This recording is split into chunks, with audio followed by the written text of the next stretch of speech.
Hello and welcome back to Everything Boats with Captain Frank Lanier, where we discuss boats and boating, from maintenance and repairs to seamanship and safety, as well as everything in between.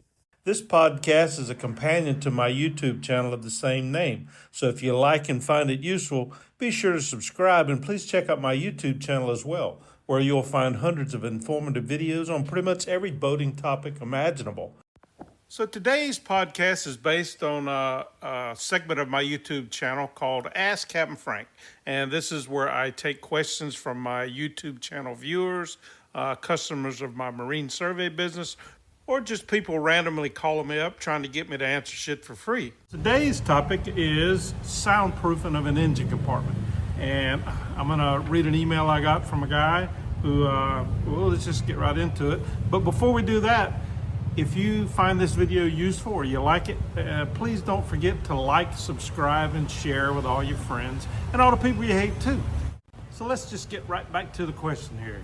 It says, Dear Captain Frank, I have a Yamaha 212X 2008 model. I would like to add some sound reduction material around the engine and anywhere else that would help reduce the high-pitched engine noise.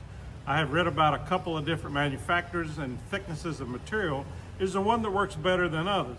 I have read so much that I am now confused about what to use. So let's just see what I told him. Installation of a good quality foam soundproofing barrier can reduce engine noise by 10 to 35 decibels, about 65%. Soundproofing material is available in a wide variety of forms, from sprays and paints to foil-back foam panels. The foam panels are a popular choice and one I found to be a very effective airborne noise pollution preventative. Self-adhesion panels are easy to install. You just peel and stick them, but you have to plan and position them exactly where you want them the first try, as you typically can't reposition them once in place without damaging the foam. Non-adhesive back panels require a spray-on or brush-on contact adhesive. Most allow for a bit of last-minute repositioning, making them easier to work with in tighter areas or spaces. Regardless of the adhesive used, panels also require the use of mechanical fasteners such as screws and fender washers, particularly for horizontal installations. Here's a tip to prevent gripping and tearing of foam panels. Wax the screws by running them through a candle prior to use. This prevents them, allows them to go through the panel a lot easier without gripping or tearing the foam panels. Soundproof panels can be cut to shape using a box cutter or a razor knife, but the thing that I've found that works the best is a knife with a serrated blade, like a steak knife.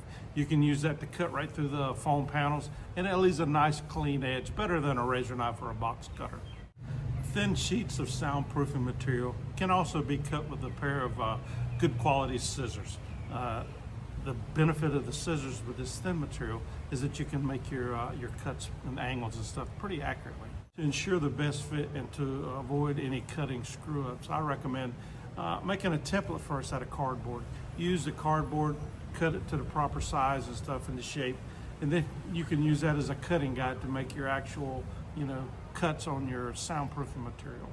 When planning your installation, remember that sound flows like water. So at the joints of your panels where they join, you want to make sure that you use the joint tape, the special joint tape that's provided by the manufacturer to prevent any sound leaks, out of the box or out of the enclosed area. Cables and hoses penetrating the material should be sealed using good tight-fitting rubber grommets, while any access hatches should have a good snug seal, again to prevent any noise from escaping. That being said, don't forget to provide adequate ventilation for the engine. Required vents and holes can be quieted using air baffles if needed. I hope you enjoyed today's podcast, and if so, and you want to buy Captain Frank a cup of coffee, please click on the support link in the text description below. All monies received, not spent on coffee, will go towards making even more awesome podcasts for my channel. And as always, thank you for your support.